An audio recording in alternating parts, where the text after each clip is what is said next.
What is up, everybody? Welcome back to my channel. It's Alyssa here, and today's video is going to be quite informative.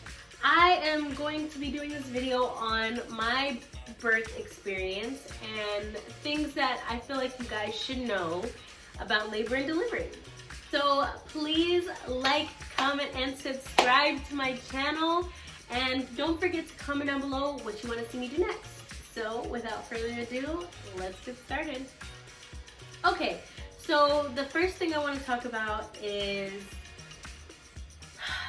keeping a good headspace. Okay, so when you are in labor, it is a very hectic, chaotic kind of situation. You're starting to feel these crazy things and you're like, oh my gosh, is it happening? And you're just, there's so much stuff rushing through your head, you know? Well, at least there was for me. But I feel like keeping a good headspace is probably the best thing you can do. And make sure you're around people who are calm in situations, because you don't want the people around you to be, you know, chaotic and, oh, we gotta hurry up, we gotta go to the hospital, because then that's gonna make you panic, and panicking is not good for labor. The next thing that I want to talk about is chapstick. Okay, that is so big. Nobody talks about this, but it is so big because you're laboring for hours upon hours upon hours, and you're breathing hard and you're talking a whole bunch and all of that stuff. My lips were so chapped. Oh my god. Like, when it was time to push, I started laboring at 2 o'clock in the morning, and I didn't push her out until 9:20 p.m. So think about how my lips and, oh, it was just so bad. I didn't want to, like, I couldn't even talk. That's how bad it was. So make sure you have chapstick on you at all times. The next thing, please pack light.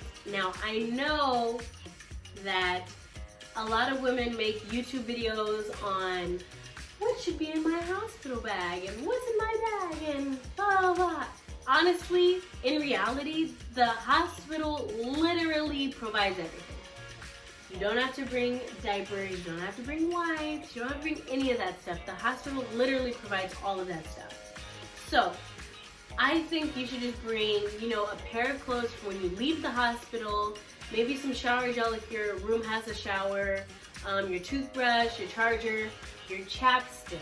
That's what I think should be in your bag. Honestly, that's it. That's all that should be in your bag, because the hospital literally provides everything. And if your hospital doesn't provide, you know, diapers and wipes and stuff, so get out of there. The next thing that I want to talk about is you laboring as much as possible at home. Now, I'm speaking from experience. I was not making I went to the hospital and I wasn't making any progress. So I almost got sent home. I didn't get sent home, but I almost got sent home. So make sure you labor as much as possible at home. So yeah, I believe the suggestion of when to go to the hospital is when your contractions are 7 to 5 minutes apart. That's when you should go.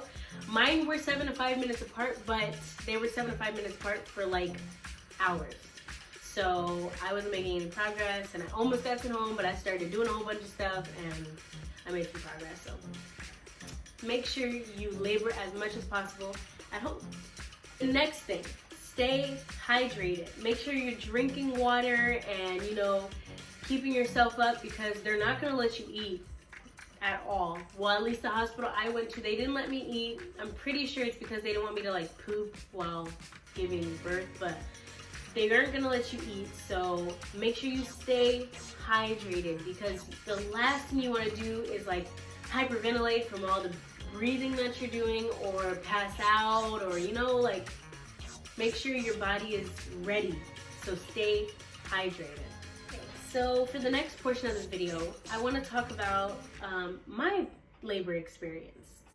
To start off with, I did do mine naturally with epidural. I didn't get a C-section. I did it vaginally.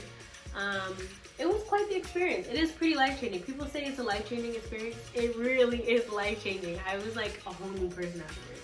Well, The night before I started laboring, I made this thing called the midwife's brew, and it's supposed to make you go into labor, literally. It's supposed to make you contract and go into labor, or it's gonna make you poop a whole bunch. So it's either you poop or you start laboring. And with me, I started laboring, thank God. So yeah, the last thing you wanna do is poop a whole bunch.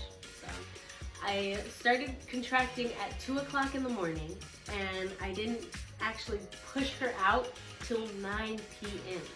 So I was in labor for a very long time. Well, I thought it was a very long time. So when I tell people how long I'm in labor for, they're like, that's it? Like, oh, okay. So, yeah, I was in labor for about 19 hours. So around 8 o'clock in the morning, that's when I went to the hospital. That's when my contractions started going 5 to 7 minutes apart. So that's when we were like, hey, let's do it. So then we get to the hospital, and then I got there and my contractions stayed at 5 to 7 minutes apart. So I was there for quite some time, and they're like, yeah, we're gonna probably send you home because you're not making any progress, or like your water didn't break or anything. So we're probably gonna have to send you home if nothing happens in the next, I think it was hour. If nothing happens in the next hour, they're gonna send me home. So I was like, time to get to work. I started walking, I started moving around a whole bunch, I started doing a whole bunch of stuff to get myself to, make some progress that they won't send me home, because I honestly did not want to deal with going back and forth to the hospital. That's gas. And ain't nobody got time for that. I was like, let's do it. Let's do it here and now. So better yet than that, I started making progress. Next time they checked me, I was at 4 centimeters. So they were like, all right, let's get you in a hospital bed. And I was like, yes. I was ready to have the baby, and I was in the right headspace, no stress, stress-free environment, and I was like, let's do this thing. I was ready. And I stayed at 4 centimeters for a very, very long time. Very, very long. And when I finally got to 5 centimeters, that's when everything started happening. I was contracting through all of this. So yeah, just imagine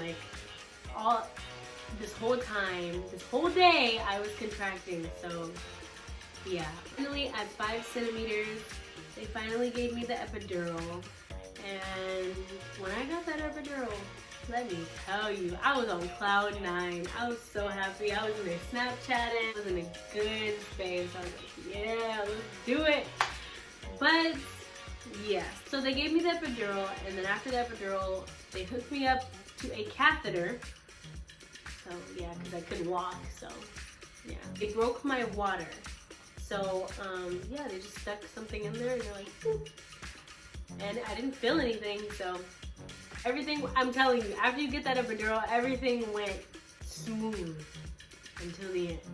A couple hours after they broke my water, I went to 10 centimeters. So it didn't take that long after they broke my water to get to 10 centimeters. So it's 9 o'clock at night, and now that I'm at 10 centimeters, I am feeling so much pain. I had the epidural that you can press, so whenever you would feel, it wore off, you could press it and it gave you more.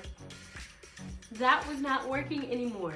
I honestly was in so much pain at 10 centimeters. My back was hurting so bad, I could barely talk, and the contractions were literally a minute apart. I told the doctor, I'm like, and I felt like I had to poop. I felt like I had to poop so bad, and that's when I was like, okay, it's time for me to push. I bring the doctor in, I'm like, doctor, it's time. And I was ordering the doctor, let's do this. Get all the doctors in here. It is time for me to push right now. She's like, no, you're not ready. You're not ready to push. I'm like, I'm ready. And she was just basically telling me, it's probably because you're just feeling all this pain. You're not really ready, da-da-da-da. And I was like, alright. I tried to hold on for a little bit longer. I was like, nah. Bring her in here, it's time to go. So then she's like, alright. If she brings all the doctors in and blah, blah, blah. And she's like, alright, go ahead, try and push. 1, 2, 3. I'm pushing, they're counting, they're doing the whole thing. And I give this one push, and she's like, oh my god, she has so much hair. And I was like, oh my Like, I was so excited, but I was in so much pain, so I couldn't like really be excited, but I was excited. And she was coming, and then the doctor was down there, like, you know, getting ready and all of that. And I'm like pushing, and they're like telling me to not push, but I was like, nah, I'm pushing. And I just started pushing, and the doctor was down there. She's like, okay, are you ready to catch your baby? I was like, yeah, because obviously the doctor was helping me, and I like grabbed her, and I was like, ah! And I put her up there, put her on my chest. And everybody started clapping, and it was such a great experience. So fun. And then after that, I have her on my chest, and she's all like laying there on me, and so small and everything. And then next thing you know, the doctor's like, hey, I need you to push again. And I was like, okay. And then I was like, ugh. And then she like rubbing super hard on my stomach, and then like this big old thing came out, and she holds it up for her doctors to see. She's like, this is the placenta, everybody. Everybody's like, whoa. I was like, so that's pretty much the whole experience for me. It was beautiful. Honestly, birth is a beautiful thing. I know when I was on the hospital bed, I was like, I ain't doing this again. But honestly, I can see myself doing it again, really. I can. It's just the whole pregnancy part is so long and so, you know, it takes a toll on your body. It couldn't have gone any smoother for me. I literally pushed her out in 7 minutes. So it could not have gotten any smoother for me. So I hope this video helped you guys out, and I hope you guys got a lot of interesting stuff from this video. Thank you so much for watching. Don't forget to like, comment, and subscribe. I honestly would like for you guys to comment down below for you guys to tell me what you guys want to see me next. Or if you want a video from me and my daughter, or if you want a video from me, my daughter, and my husband. So, thank you so much for watching, and until next time.